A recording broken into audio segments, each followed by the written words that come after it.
So, Monica, welcome to Startup School for Seniors. We're interviewing people in Hammersmith because we're delivering our program to people in the Hammersmith and Fulham area. And they always want to hear what people are doing that are starting up their own businesses. I know yours is quite at a fledgling stage, but one of the things that Mark told me is that you've become a bit of a micro influencer on Instagram. And I know that Instagram is something that people find both compelling and challenging in equal measures. They love it and then they don't understand it. So anyway, let's just start by just give us a bit of background about yourself, what you're doing, how you got started. Sure. I'm Monica. My business is called Nutritiously Monica. My passion is plant-based food. Vegan food. I love this style of cooking as you can be more creative and make it bright and colorful, as my page is very colorful and bright and happy. I started this page really because I was carer to my mother, my late mother. My mother suffered with dementia, and I was making her a plant-based food. And I found that was actually making a difference to her. And I, at the time, I was making my food very bright and colourful and cheery. And so I was given this sort of bright, colourful smoothies and soups. So it inspired me to start an Instagram and documenting what I was doing. So I wasn't serious then. It was just pictures from my phone and just fun. And then since my mom's passing, I thought, hey, let me buy a camera. And I started to take pictures, and I see that people are liking what I do. So I decided to take it a step further by being more creative and created a business account, more of a business account on Instagram. And now I want to go a step further and do a food blog, and it's quite exciting, really. You know, that I'm growing and I'm considered to be a micro influencer. Hopefully I'm a big influencer. Do you share your recipes for these creations with the world? Oh, I do. I feel, you've got to start somewhere on a platform like Instagram. So I share my recipes, I put the wonderful pictures, and I put a nice caption. But my next aim is to get my food blog website going, where I would direct my audience to my my website, but I will still share some little, tips and tricks on my feed, because that's what I've always done to keep the interest going. And I would also direct them for the full recipe onto my webpage. And how long have you been doing this for? Well, I've been doing it seriously for over 2 years. But for about 4 years, really. But as more as a hobby. It's not it's a business now, and because I am getting brands reaching out to me, asking me for my prices and want to work with me. So to me, it's becoming more of a business, definitely. And how long would you say you spend per day on doing this? Yes, I spend about 3 hours. Wow. That's creating the food, styling it, photographing it, and then obviously editing, make sure it's really perfect, then uploading it onto Instagram. Amazing. It's quite a considerable amount of time, isn't it, to do this sort of thing? It is. And I absolutely love it. It's so fun. It's a great business. I'm sort of making someone smile. People say, hey, I love what you do. It's putting a smile on my face, making a difference. So I like to know that I'm making a difference to someone's life. And the fact that the food is so colorful, it's positive. And I feel in this time of this pandemic, that's what's missing. That's what's needed. Yeah, more fun.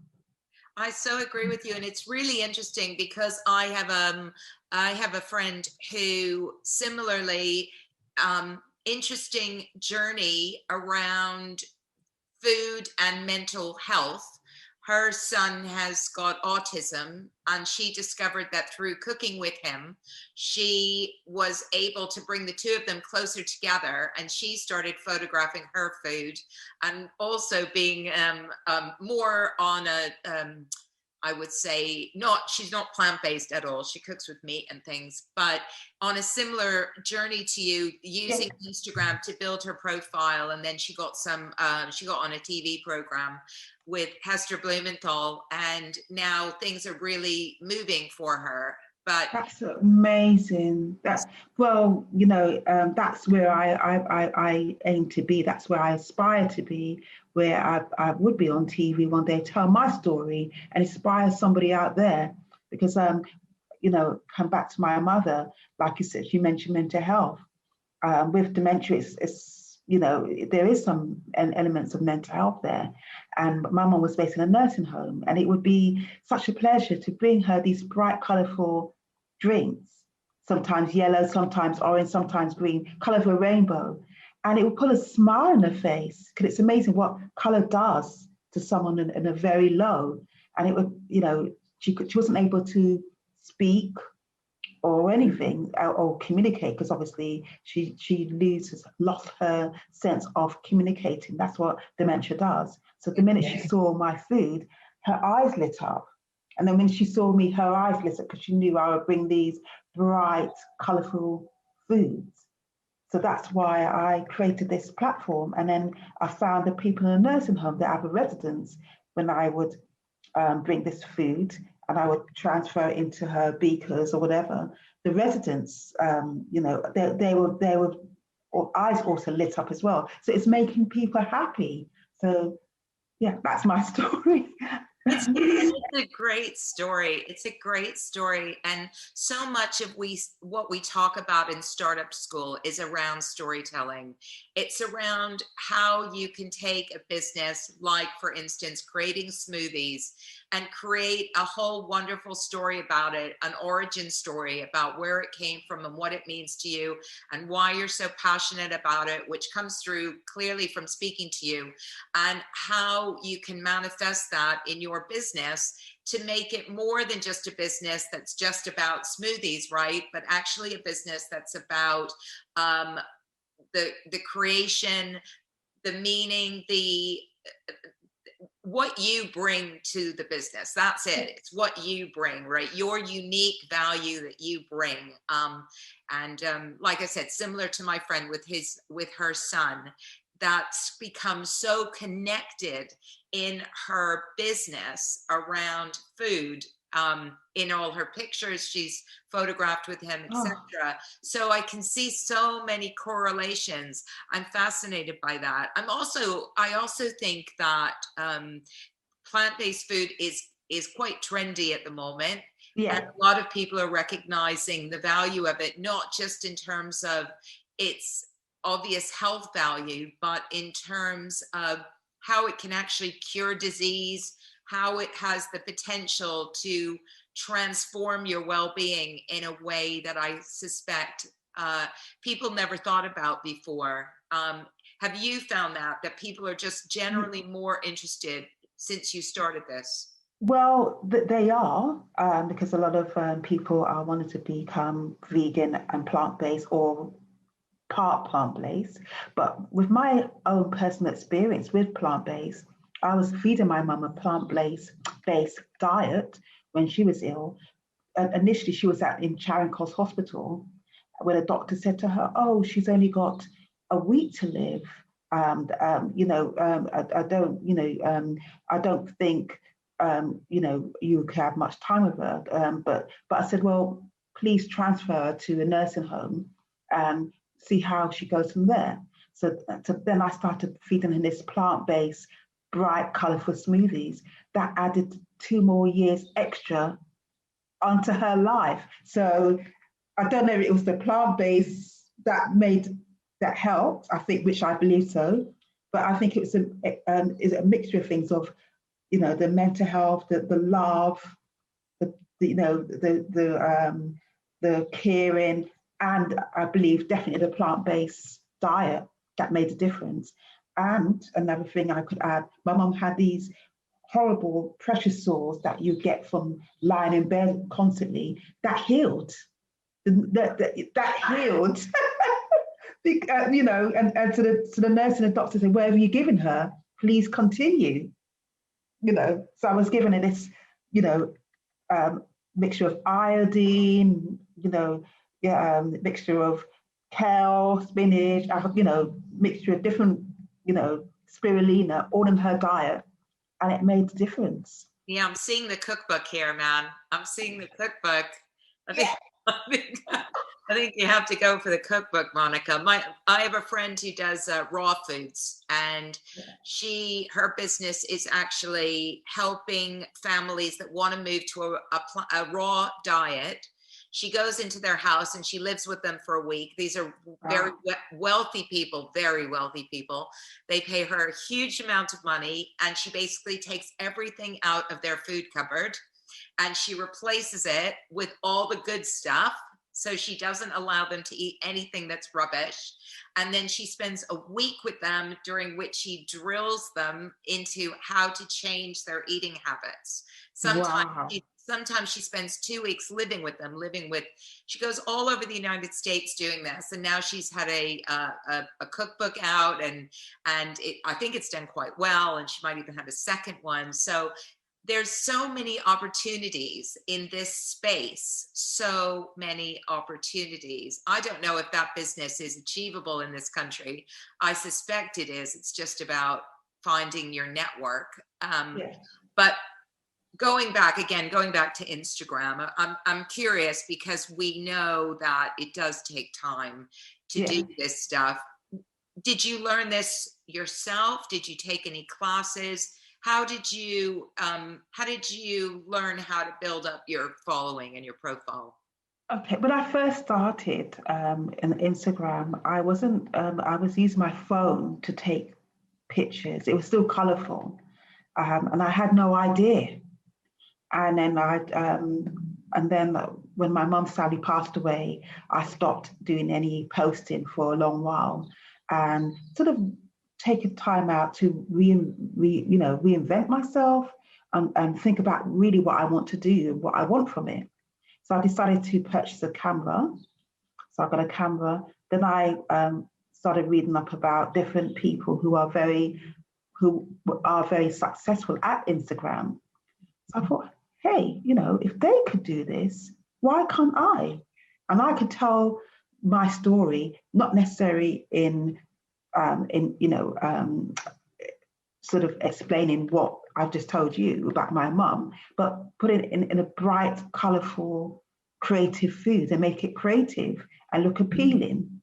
And then when I get my website and as I get bigger, then I could really tell my story to an audience, and why I started and why Nutritiously Monica is important. And but what I do now, I'm so excited by Clubhouse.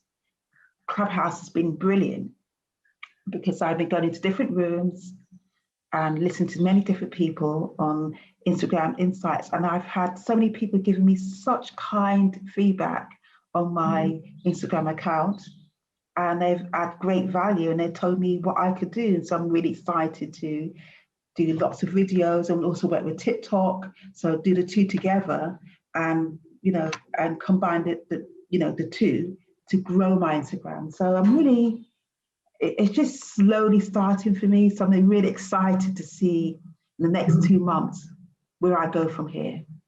Yeah, I joined Clubhouse a little while ago. I was actually on this morning at 5:30, and this big motivator guy called Guy Kawasaki. He sent me an email after I wrote to him. 11 minutes after I wrote to him, I thought that was quite funny. But yeah, I mean, it's interesting what I think about Clubhouse, and why I think it's potentially exciting for people who are just starting out is that it is very American, and it's also got a very strong demographic that's not white, which if you're not white is amazing. Yeah. And if you're white, it's very insightful. For me, it's very insightful. And I also think that if you can get on it, one of the great things about it is just the energy.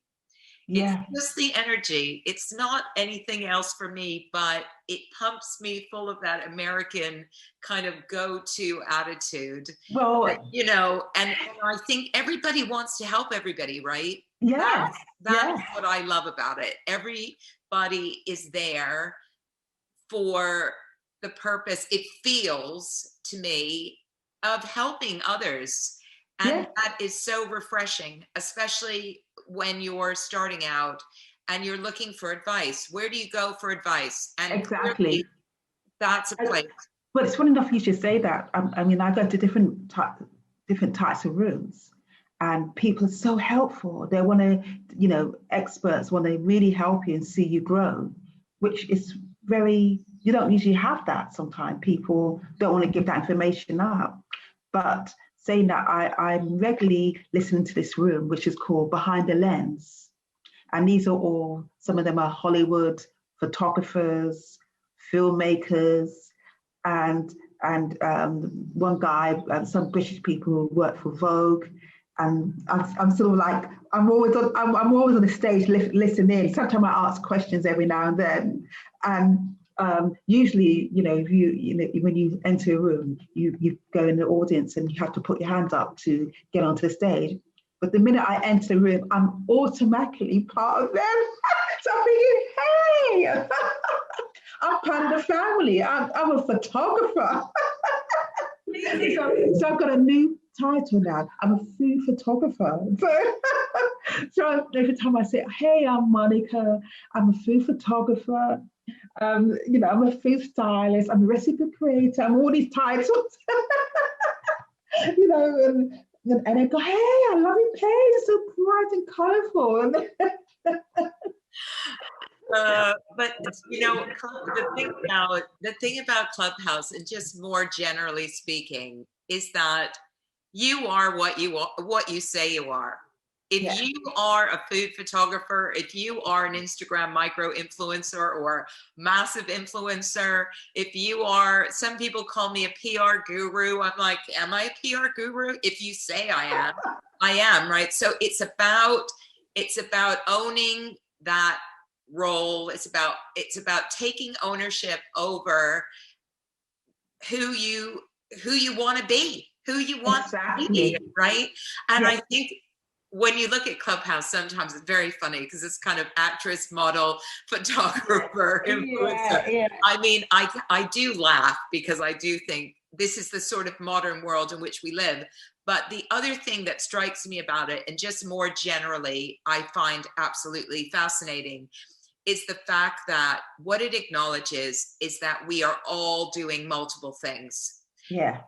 Right. And it's okay. It's okay to not just do one thing. It's okay to be an Instagram micro influencer and a food photographer and a mom and have a part-time job and just hold it together in whatever way you can, because so much of what we've been taught is if you're not following your one singular purpose or your one singular this or that, then there's something kind of not right. And when I hear those people, I think, yeah, go for it. You know what? Why not? We all have multiple interests. If you can manifest a little bit of money doing this and a little bit of money doing that, and you can make a bit more over there, that's okay. That's okay. Yeah. And the great thing about it is in that room, you never know who you're speaking to. No. I mean, there's some people who are genuine, who they say they are, or there's some people you never know who might be some sort of mentor, and which is, they might want to sort of give you free mentorship, or it's a great place of networking. And I found that since networking there, my page is slowly going up. So so that's another way of me growing. Other than that, another way of me growing, like I mentioned before, is me doing reels. Yeah. That seems to be the thing on Instagram, and Instagram seems to like you to be on their platform, promoting these reels and using all the tools that they offer people. So that's, another, and plus I do advertising as well, which costly is so costly. Oh, do you do that as well? Yeah, that is. Yeah, like if I use their ad tools and promote, which is obviously Instagram's owned by Facebook, so I use Facebook to promote my work. Yeah. Yeah, which can be costly, but suppose I'm trying to do a balance, and I'm experimenting. I'm flowing, I'm floating. See which way the wind goes, like which way the plane takes me. If it goes this way, then I go that way. If it goes. Listen, look, when you're at the beginning of your journey, and I know you've been doing this for a while, but you're still learning, and you're still trying to figure out what works and what doesn't work. And we do need to try different things. One thing I would say is just every time you try something, just measure it. So, exactly. Understand I'm willing to spend £5 or £10 or whatever it happens to be on Instagram ads, and I'm going to see what I get from it. And if I get nothing, then I'm going to change my message, and I'm going to spend another £5, and I'm going to see if that works. And if that doesn't work, I might do it a few more times. And if it doesn't work, well, maybe not. That's not the right place for me. So, it's not just about chucking money at the wall and seeing, and just keep, and to just keep throwing it out there. You have to keep testing and measuring, measuring. And I think there's some things where you can see immediate results, and there's other things where it's a slower build. It takes more time. I mean, clearly with Instagram, you've been doing it for a while, and now you're starting to see the results, and you're starting to understand that there's places like Clubhouse, for instance, which can help grow your audience on Instagram. And I think that's I'm interested to see how the only reason why that's working now on Clubhouse is because they don't have a messaging system. Yeah. So everybody has to go to Instagram or has to go to Twitter to message the people in the room. And so therefore they're constantly driving traffic to those channels. Exactly. And the algorithm is fantastic on Clubhouse. Everyone's on there, especially this lockdown. Everybody wants to be part of Clubhouse. So if you enter a room and you're speaking, everyone's like, oh, because I find myself doing that, looking at someone's page, thinking, oh, okay, what's their work like? And next minute I've seen lots of engagement on my page, which is wonderful. And what else? I think we don't know if it's. I'm curious to see how long that goes on for, because I suspect that that they will eventually pull us into just staying on that platform. And I think, I don't want to go on for much longer, but I just think generally what I notice about social media is that you've just pointed out Reels is that it's changing so rapidly, all of this.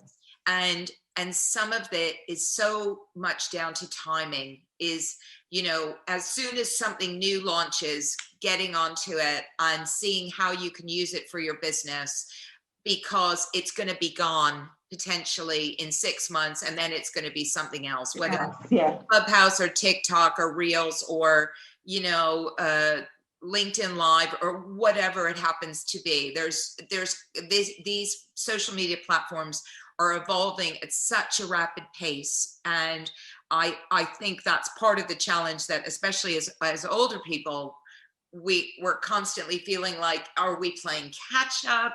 Is this where I'm meant to be? Or am I too far behind? But I think you just have to keep trying all these channels out until you find the one. And there usually is only one or two, right? That are the ones that you stick with. And I totally agree what you said. Like from an older person point of view, it is daunting, because when I grew up, there wasn't internet, there wasn't these social media things. And whereas now, my daughter, she helps me, and she shot a video. We did a video last night where I did this pancake and demonstrating how I did it, and put ice and sugar and dust in it. It's like a tortilla wrap. It's a trendy thing where it's like putting ingredients in four, shapes of four, like, you know, and it's quite fun. And and you see the camera sort of all the ingredients and Oh, cool. yeah, and I put it in the frying pan. I've sort of toasted it a bit and put it on a plate and put flowers. So yeah, why not? Why not? It's all good fun. I think the message that has to come out of this is just make it fun. Just make it fun, right? Just enjoy whatever you're doing. If you don't want to do it, you don't have to do it. But if you are going to do it, just make sure it's fun. And it's, for me, on a personal point of view, it's so therapeutic. It's colourful. It's bright. I'm a creative person anyway because I did art, and I like using my creativity. Sometimes I might go over the top and really camp things up, but I don't care, you know. I just why not? love it. Anyway, it's been so lovely to talk to you. Thank you so much. I'm glad we got all this camera stuff sorted out. Finally. Get there in the end. Anyway, have a lovely afternoon. You too. Thank you so much for your time. All right, and yours. Thank you. Bye. Thank you. Bye-bye. Bye.